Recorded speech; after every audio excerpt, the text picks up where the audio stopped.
Que el amor de Dios nos ampare y proteja en nuestra misión y desarrollo. Amén. Para nadie es un misterio que estamos viviendo una etapa de nuestro país con mucha violencia y droga.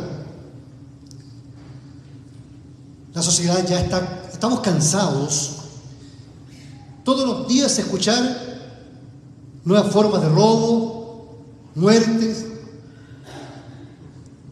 Y frente a eso algunos apelan a la libertad y la responsabilidad del ser humano. Por otro lado, otros apelan a tener a una sociedad más firme.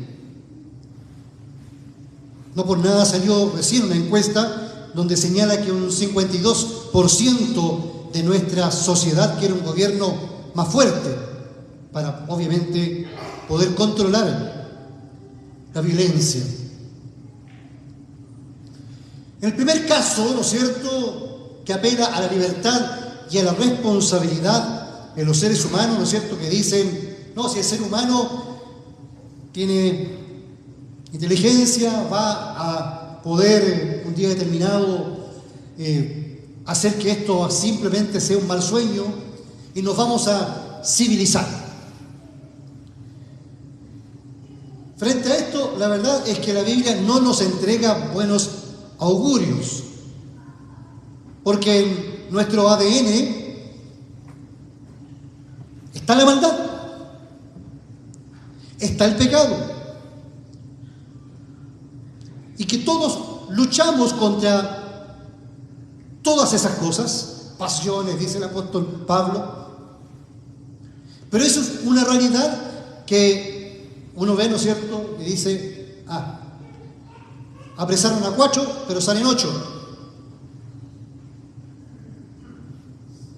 Por otro lado, los que dicen, ¿no es cierto?, que requerimos de más leyes, que debemos sujetar a la sociedad y de alguna forma las leyes ahí tratan de controlar algo,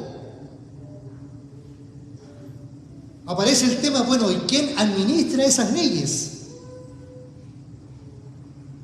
O como aquí en Chile se dice, echa la ley, echa la trampa. Entonces, en nuestra sociedad nos movemos de un lado a otro, ¿no es cierto? Pero yo les quiero mostrar otro camino, que no tiene que ver ni con ideologías, ni con políticas. ¿Qué pasa si es que como sociedad nos proponemos ser guiados por el Espíritu Santo?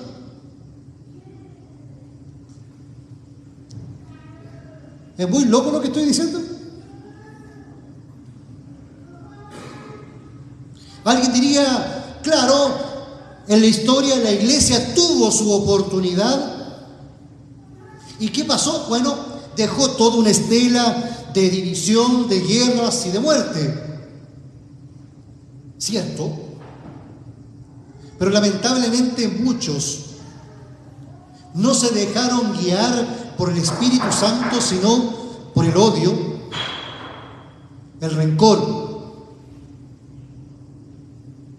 esa incapacidad de no ver al otro, sino que todo se centre en mí.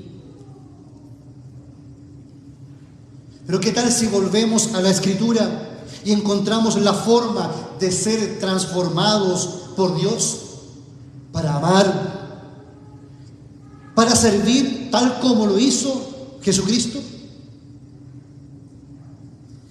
Hoy día la palabra de Dios nos coloca en una situación de una persona que es, por decirlo de alguna forma, imaginémonos, adoptada por el Padre. De hecho, nosotros no éramos por naturaleza hijos de Dios. Éramos criaturas de Dios. Todos somos criaturas de Dios. Ser hijos e hijas de Dios es otra cosa. De repente se confunde en la sociedad, ¿no?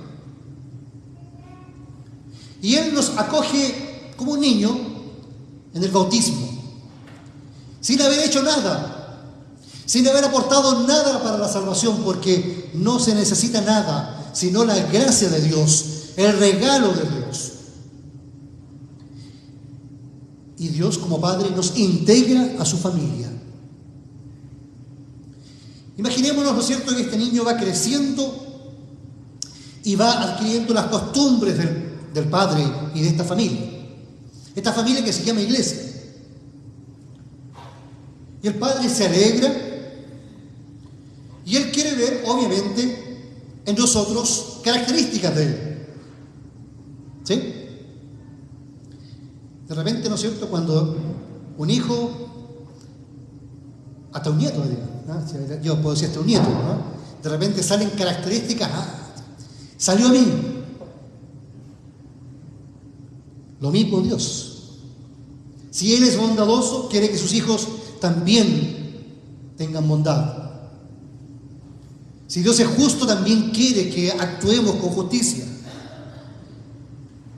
Pero sigue creciendo este niño y muchas veces queremos vivir como se nos da la regalada gana.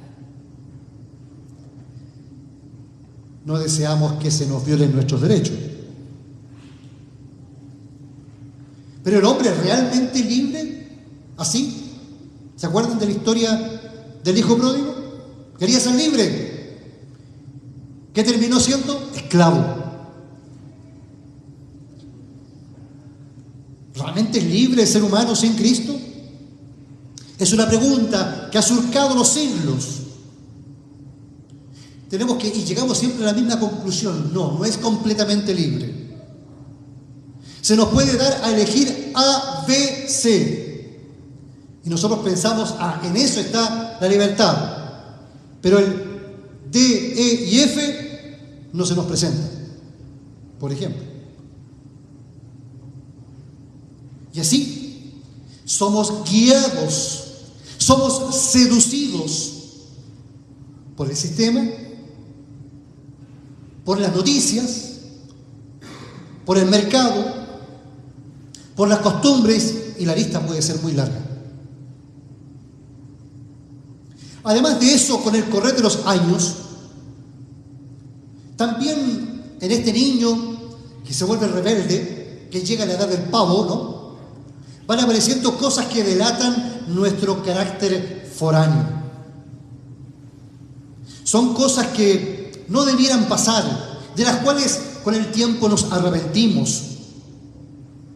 Y así como la parábola del hijo pródigo, el padre sigue teniendo amor, sigue teniendo el cariño y nos recibe a todos. Pero la pregunta que vuelvo es la siguiente: ¿es usted una persona guiada por el Espíritu Santo?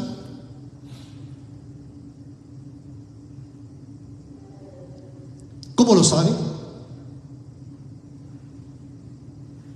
Ser guiadas por el Espíritu Santo es una de las cosas más fuertes de nuestra vida. Es entregarle el mando de nuestra vida a Dios.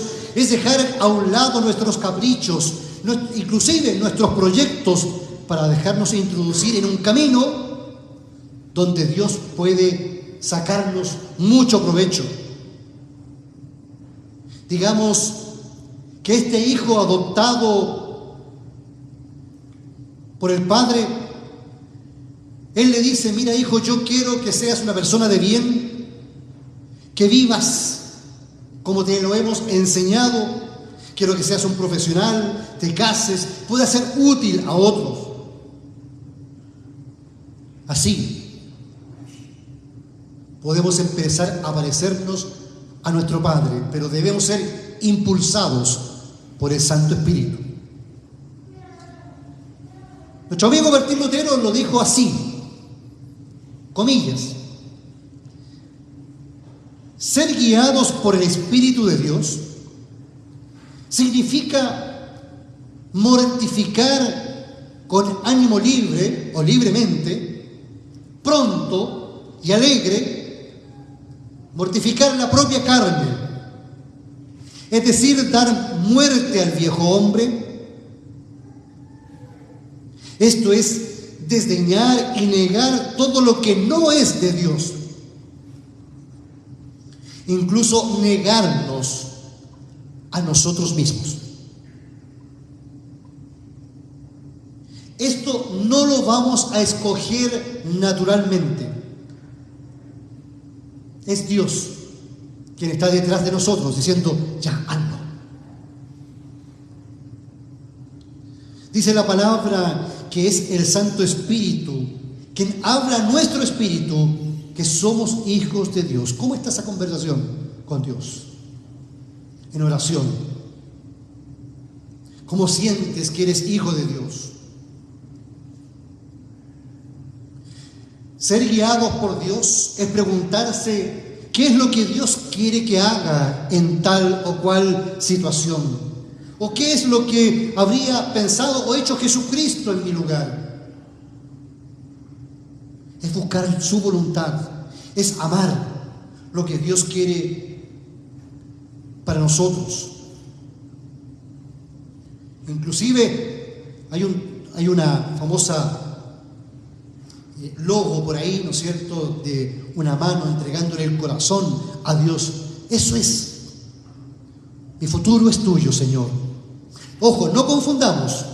No es que le estemos pagando a Dios algo, no es que estemos haciendo méritos para la salvación, no, porque ya somos hijos.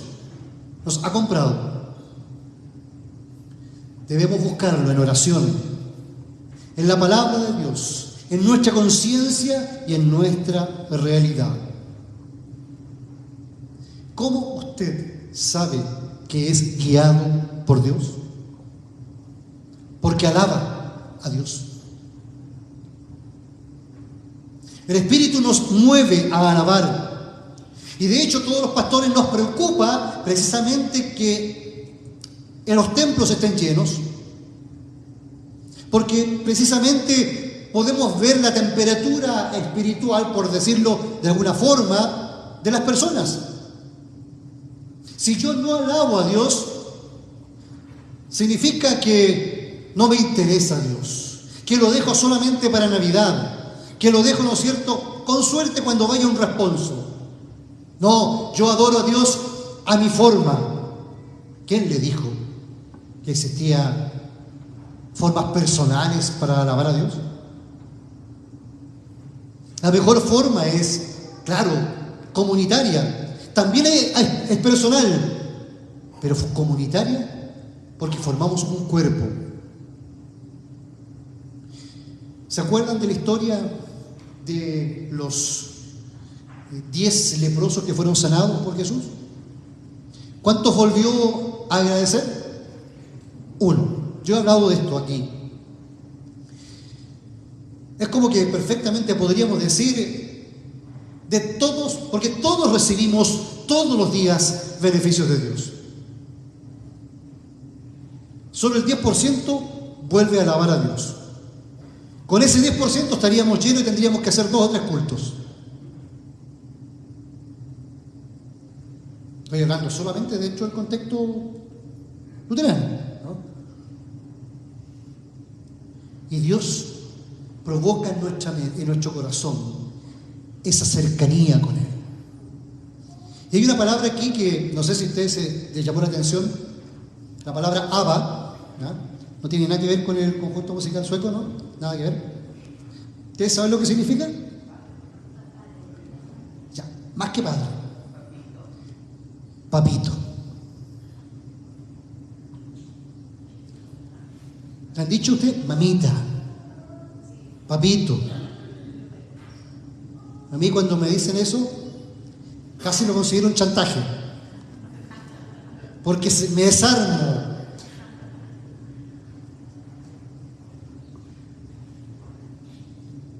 Qué forma más hermosa. Algunas personas dicen, no, ¿cómo es posible que le llames a Dios papito? Dios es fuerte, celoso, todopoderoso. No le puedes llamar papito. Cierto, pero Él nos ha llamado a la familia para que entremos en esa intimidad con Él. Y le digamos, no solamente papito, sino que tengamos una relación viva, fuerte.